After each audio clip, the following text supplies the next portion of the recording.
Hello everyone. तो आज हम बात करेंगे मॉनेटरी पॉलिसी इंस्ट्रूमेंट्स के बारे में। पिछले वीडियो में हमने बात किया था मॉनेटरी पॉलिसी के बारे में कि वो क्या होता है, उसका डेफिनेशन क्या है, उसका ऑब्जेक्टिव क्या है, आरबीआई कैसे उसको यूज़ करती है, क्यों उसको यूज़ करती है मॉनेटरी पॉलिसी को, है ना, क्या रीज़न होता है। तो इस वाले वीडियो में हम बात करेंगे कि वो कौन सा टूल है जिसको आरबीआई यूज़ करके मॉनेटरी पॉलिसी को इंट्रोड्यूस करती है मार्केट में। ठीक है, तो सबसे पहले हम बात करेंगे एलएफ के बारे में। एलएफ होता क्या है बेसिकली, ये एक शॉर्ट टर्म मतलब जितने भी शॉर्ट टर्म लिक्विडिटी बेसिस पे होता है जो आरबीआई यूज करती है, जैसे आपका रेपो रेट हो गया, रिवर्स रेपो रेट हो गया, एसडीएफ हो गया, एमएसएफ हो गया, ये सारे ही आपके एलएफ के अंडर आता है। ठीक है, इसको नरसिम्हा कमेटी रिकमेंड किया था 2000 में। ठीक है, नेक्स्ट हम बात करेंगे अब इसका जो भी एलएफ में, जैसे आपका रेपो रेट है, रिवर्स रेपो रेट है, इसको हम अभी डिस्कस करते हैं क्या होता है। तो सबसे पहले हम डिस्कस करेंगे रेपो रेट के बारे में क्या होता है। रेट एट विच, यहाँ पे मैंने लिख रखा है रेट एट विच, बहुत ही सिंपल भाषा में समझेंगे कि रेपो रेट क्या होता है। तो rate at which RBI lends to bank, जिस रेट पे आरबीआई कमर्शियल बैंक को उधार देती है। समझ में आ गया, जिस रेट पे आरबीआई कमर्शियल बैंक्स को उधार देती है, ये बहुत ही शॉर्ट टर्म पे होता है, मतलब ओवरनाइट बेसिस पे, है ना। कोलेटरल में क्या होता है, गवर्नमेंट अप्रूव्ड सिक्योरिटीज। ठीक है, रिवर्स रेपो रेट जस्ट उसका उल्टा, रेपो रेट का जस्ट उल्टा, rate at which RBI lends money from commercial banks, जिस रेट पे आरबीआई कमर्शियल बैंक से उधार लेती है उसको हम रिवर्स रेपो रेट कहते हैं। ये भी आपका शॉर्ट टर्म बेसिस पे होता है, इसमें भी गवर्नमेंट सिक्योरिटीज कोलेटरल होता है। ठीक है, अभी हम बात करेंगे, और आपने आए दिन न्यूज़पेपर में हमेशा ही पढ़ता होगा कि अभी ये रेपो रेट ये चल रहा है, रिवर्स रेपो रेट ये चल रहा है ना। और अभी आप एक चीज और समझ लीजिए कि जो भी हम बात करेंगे, जैसे आपका रेपो रेट हो गया, रिवर्स रेपो रेट हो गया, है ना, मार्जिनल स्टैंडिंग फैसिलिटी हो गया, जितने भी अभी हम बात करेंगे ये सब आरबीआई के टूल्स है। इसको इन्फ्लेशन को, मनी सप्लाई को कंट्रोल करने के लिए, घटाने के लिए, बढ़ाने के लिए यूज किया जाता है ना। नेक्स्ट हम बात करेंगे मार्जिनल स्टैंडिंग फैसिलिटी, एमएसएफ क्या होता है। तो banks borrow overnight from RBI using SLR securities up to a limit of 1% of NDTL. इसको अच्छे से समझेंगे ये क्या होता है। बैंक्स क्या है, वो अगर उसको कहीं से भी लोन नहीं मिल रहा है तो एमएसएफ को यूज करके आरबीआई से इमरजेंसी बेसिस पे लोन ले सकती है। ठीक है, क्या कर सकती है, जो भी आपके कमर्शियल बैंक्स है उसको अगर कहीं भी लोन नहीं मिल रहा है तो एमएसएफ को यूज करके, है ना, ये बहुत ही इमरजेंसी फंड है, कहीं अगर नहीं मिल रहा है, ये भी बहुत आपका शॉर्ट टर्म के लिए होता है। ठीक है, इसको मतलब जो भी आपका 1% ऑफ एनडीटीएल है, मतलब कि आपके बैंक्स में एनडीटीएल का मतलब होता है कि बैंक्स के पास जितना भी उसका डिपॉजिट्स है, बैंक्स के पास जितना भी उसका पैसा जमा है बैंक्स में, तो उसका 1% एसएलआर को सिक्योरिटीज के रूप में दे करके 1% ऑफ एनडीटीएल एमएएफ के थ्रू आरबीआई से पैसा ले सकती है। समझ में आ गया।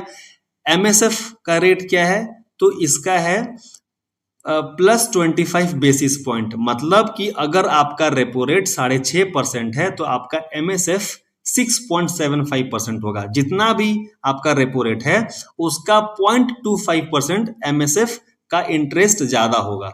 ठीक है, समझ में आया क्या होता है। नेक्स्ट हम बात करेंगे आपका स्टैंडिंग डिपॉजिट्स फैसिलिटी के बारे में। स्टैंडिंग डिपॉजिट्स फैसिलिटी क्या होता है, तो banks can park surplus funds without collateral, है ना। बैंक्स के पास अगर ज्यादा पैसा है तो वो क्या करती है कि आरबीआई में जमा करा देती है। ठीक है, और इसमें जो एसडीएफ रेट है वो आपका रेपो रेट से -25 बेसिस पॉइंट कम होता है। अगर आपका रेपो रेट अगर 6.50 है तो आपका जो एसडीएफ रेट है वो 6.25% होगा। समझ में आ गया। नेक्स्ट हम बात करेंगे बैंक रेट के बारे में। बैंक रेट क्या है कि minimum rate at which RBI lends to commercial banks for a longer term loan. Bank rate में क्या होता है कि सबसे कम से कम रेट पे आरबीआई कमर्शियल बैंक्स को उधार देती है, उसको हम बैंक रेट कहते हैं। बस फर्क ये है आपका रेपो रेट से कि वो शॉर्ट टर्म का होता है और आपका बैंक रेट आपका लॉन्ग टर्म के लिए होता है। ठीक है, लॉन्ग टर्म बोले तो ज्यादा से ज्यादा 28 दिन से लेकर के 1 मंथ तक के लिए। नेक्स्ट हम बात करेंगे कैश रिजर्व रेशियो के बारे में। कैश रिजर्व रेशियो क्या होता है? 1 मिनट। कैश रिजर्व रेशियो क्या होता है? तो 1 मिनट, हाँ। तो कैश रिजर्व रेशियो क्या होता है?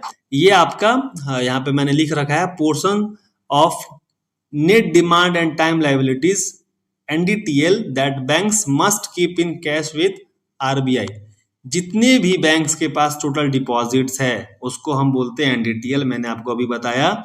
तो बैंक्स के पास जितना भी डिपॉजिट्स है उसका कुछ पोर्शन बैंक्स को, मतलब कमर्शियल बैंक्स को RBI के पास डिपॉजिट्स रखना पड़ता है। ठीक है, वो कितना है? तो अभी वो 4% है। ठीक है, CRR अभी 4% है, मतलब बैंक्स के पास जितना भी NDTL है, जितना भी उसके पास कैश पैसा जमा है, उसका 4% आपको RBI के पास जमा करना है। उसको, उसका RBI कोई भी इंटरेस्ट नहीं देती, वेरी इंपॉर्टेंट पॉइंट। और ये टूल्स RBI यूज करती है लिक्विडिटी को घटाने के लिए या फिर बढ़ाने के लिए। कैसे करती है अभी हम समझते हैं कि अगर RBI अगर CRR को इंक्रीज कर दी, अभी जैसे कि 4% है, अगर गवर्नमेंट CRR सॉरी अगर उसको RBI उस 4% से बढ़ा करके अगर उसको कर देती है 7%, 6%, तो बैंक्स के पास कम पैसा होगा। बैंक्स के पास कम पैसा होगा तो वो कम लोगों को लोन प्रोवाइड कराएगा। ठीक है, तो मार्केट में मनी सप्लाई कम होगा। ठीक है, अगर RBI इस CRR को कम कर दे, मतलब उसको 4% से 2% कर दे या फिर 3% कर दे, तो फिर बैंक्स के पास ज्यादा पैसा होगा।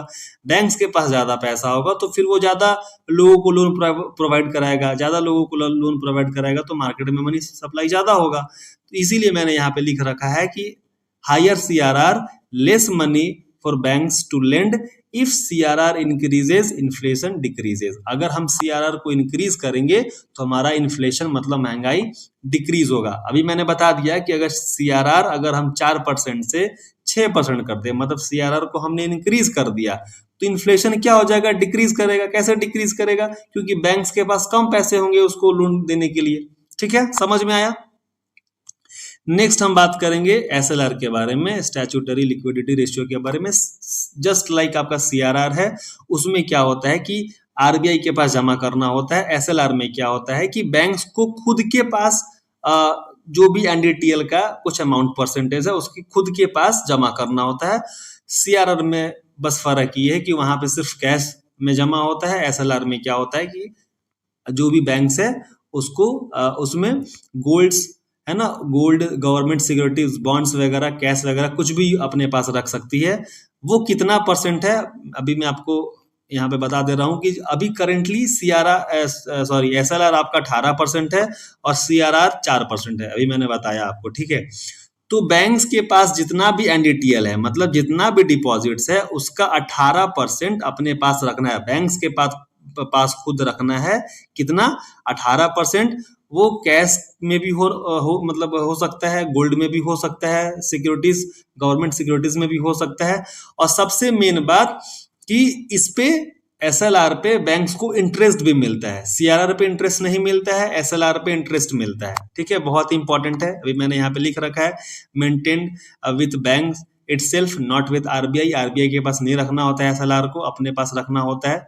ठीक है, सेम उसका भी सेम उसी तरह से इसका भी इन्फ्लेशन को लेकर के अगर हम SLR को ज्यादा अगर इंक्रीज कर देते हैं तो हमारे पास बैंक्स के पास कम पैसा होगा पब्लिक को उधार देने के लिए। ठीक है, नेक्स्ट हम बात करेंगे आपका ओपन मार्केट ऑपरेशंस के बारे में। वेरी इंपॉर्टेंट, UPSC में लगभग इससे 2 बार क्वेश्चन आ चुका है और मोस्टली अभी 1-2 बार मैंने अभी रिसेंटली के जो भी आपका स्टेट PCS एग्जाम है इसमें ओपन मार्केट ऑपरेशंस पे क्वेश्चन आ चुका है। इसमें क्या होता है कि आप इसको बस इस तरीके से समझे, पहले आप इसको अच्छे से पढ़ ले। ठीक है, open market operations refers to buying, selling of government bonds in the open market by the Reserve Bank of India to regulate the money supply in the economy, है ना? When RBI buys government bonds, money supply in the economy increases, and when it sells government bonds, the money supply decreases. Basically क्या होता है, इसको ऐसे कुछ example समझते हैं कि अगर आप बहुत ज्यादा खर्चे कर रहे हैं, ठीक है, आपके घर में आप जैसे मान लो कि 4-5 भाई लोग हो, है ना, तो आप लोग क्या कर रहे हो, बहुत खर्च कर रहे हो। तो आपके पापा ने देखा कि भाई ये घर में बहुत खर्चे हो रहे हैं, तो उन्होंने क्या किया कि अपने प्रॉपर्टीज को सेल कर दिया, बेच दिया। तो अगर वो प्रॉपर्टीज को सेल कर देंगे तो फिर क्या जो आप खर्चे कर रहे हैं वो आप करेंगे? नहीं करेंगे। ठीक वही चीज यहाँ पे है कि आरबीआई क्या करती है कि देखती है कि मार्केट में बहुत ज्यादा इन्फ्लेशन है, बहुत ज्यादा मार्केट में पैसा का मनी सप्लाई ज्यादा है, तो आरबीआई क्या करती है कि गवर्नमेंट सिक्योरिटीज को बेच देती है, ठीक है, बेच देती है। तो जहां वो बेची वैसे फिर आपका इन्फ्लेशन क्या हो गया, कम हो गया, ठीक है। और जहां वो खरीदी, है ना, अगर आपके पापा प्रॉपर्टी खरीदते हैं तो आप समझते हो कि पापा के पास अच्छा पैसा है, ज्यादा पैसा है, तो आप क्या करते हो कि आप खर्चे भी बढ़ा देते हो, खर्चे भी उसी तरीके से करते हो। तो आरबीआई अगर आपका ये गवर्नमेंट बॉन्ड्स को खरीदेगी तो फिर मार्केट में इन्फ्लेशन बढ़ जाएगा, अगर बेचेगी तो मार्केट में इन्फ्लेशन डाउन हो जाएगा, बस यही कॉन्सेप्ट है। मैं आप लोगों से ये चीज उम्मीद करता हूँ कि शायद आपको अच्छे से ये समझ में आया होगा, ठीक है।